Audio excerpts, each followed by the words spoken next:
আসসালামু আলাইকুম। আল্লাহর নামে শুরু করছি, যিনি পরম করুণাময় এবং অসীম দয়ালু। আজকের বিষয়টি আপনার ভুল ধারণাটি শুধরে দিবে এবং আমার চ্যানেলটি ভালো লাগলে সাবস্ক্রাইব করে দিয়ে পাশে থাকবেন। এখন মূল আলোচনায় যাই।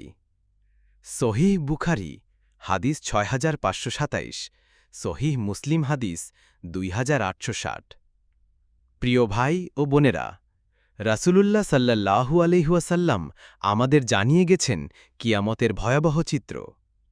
তিনি বলেছেন, কিয়ামতের দিন মানুষ উঠবে সম্পূর্ণ নগ্ন অবস্থায়।